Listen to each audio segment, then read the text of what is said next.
আপনি কি জানেন আপনার বাসায় রাখা সিরাপ হয়তো এখন আর খাওয়ার উপযুক্ত নেই? হ্যাঁ, অনেক সময় আমরা সিরাপ খুলে রেখে দেই। আবার পরের সপ্তাহে এমনকি পরের মাসেও সেটা ব্যবহার করি। কিন্তু প্রশ্ন হলো, সিরাপ খোলার পর আসলে কতদিন পর্যন্ত খাওয়া যায়? আজকের ভিডিওতে আমরা খুব সহজ ভাষায় সেটা জানব। ভিডিওটি 7টি পার্টে বিস্তারিত আলোচনা করা হলো।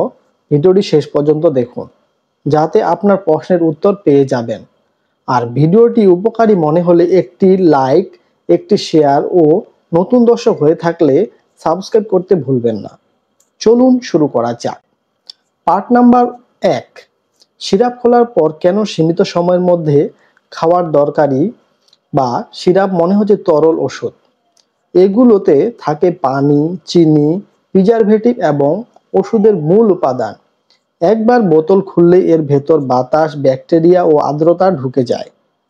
ফলে সময়ের সাথে সাথে ওষুধের কার্যকারিতা কমে যায়, এমনকি ব্যাকটেরিয়ার জন্ম নিতে পারে। এই কারণে প্রতিটি সিরাপের একটি নির্দিষ্ট সেলফ লাইফ আফটার ওপিনিয়ন থাকে। Part number 2, antibiotic syrup. Antibiotic syrup সাধারণত পাউডার আকারে আসে, যা পানি মিশিয়ে তৈরি করা হয়।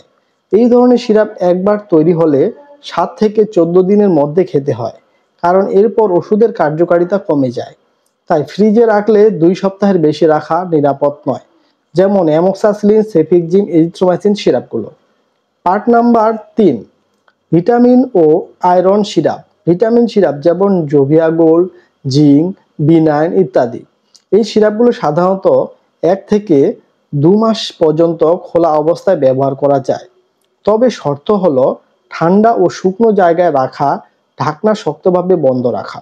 যদি বোতলের ভেতরে ঘোলাটে ভাব, গন্ধ বা রং পরিবর্তন দেখা যায় তাহলে ফেলে দিন।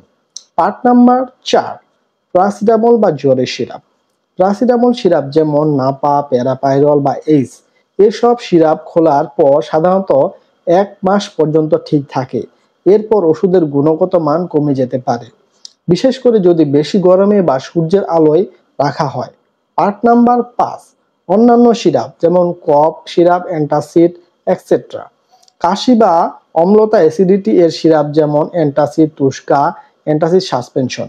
এগুলো সিরাপ সাধারণত 1 থেকে 2 মাস পর্যন্ত ব্যবহারযোগ্য, কিন্তু ফ্রিজে রাখা দরকার নেই। কেবল ঠান্ডা ও শুকনো জায়গা রাখলেই যথেষ্ট। পার্ট নাম্বার 6, এক্সপায়ার সিরাপ খেলে কি হতে পারে। এক্সপায়ার সিরাপ খেলে ওষুধের প্রভাব কমে যায়, শরীরে অ্যালার্জি, পেট ব্যথা, বমি, এমনকি ইনফেকশনও হতে পারে। বিশেষ করে শিশুদের ক্ষেত্রে এটি খুব ঝুঁকিপূর্ণ। তাই বোতলের গায়ে লেখা ডিসকার্ড আফটার ওপিনিয়ন তারিখটি ভালোভাবে দেখে নিন। পার্ট নাম্বার 7, সিরাপ সংরক্ষণের টিপস। সবসময় ঢাকনা শক্তভাবে বন্ধ রাখুন। সরাসরি রোদে বা গরম জায়গায় রাখবেন না। ফ্রিজে রাখলে বা রাখতে চাইলে জমে না, তাই বরফ ঘরে রাখবেন না, শুধু ঠান্ডা জায়গায় রাখবেন। ওষুধ খাওয়ার আগে বোতল ঝাঁকিয়ে নিন। এখন আপনি বলুন, আপনি কি জানতেন সিরাপ খোলার পর এত দ্রুত নষ্ট হয়ে যায়? যদি ভিডিওটি থেকে কিছু শিখে থাকেন তাহলে একজন বন্ধুকে শেয়ার করুন, যাতে সেও নিরাপদে ওষুধ ব্যবহার করতে পারে। স্বাস্থ্য সচেতনতা ছড়িয়ে দিন, শেয়ার মানেই সহায়তা। কমেন্টে লিখে জানাও পরবর্তী ভিডিওতে তুমি কোন সিরাপ বা ওষুধ নিয়ে জানতে চাও। আমি অনন্ত, দেখা হবে পরের ভিডিওতে। সুস্থ থাকুন, সচেতন থাকুন। আর এই ধরনের ভিডিও পেতে সাবস্ক্রাইব করতে ভুলবেন না আমাদের অনন্ত ওষুধ কথা চ্যানেলটি। ধন্যবাদ।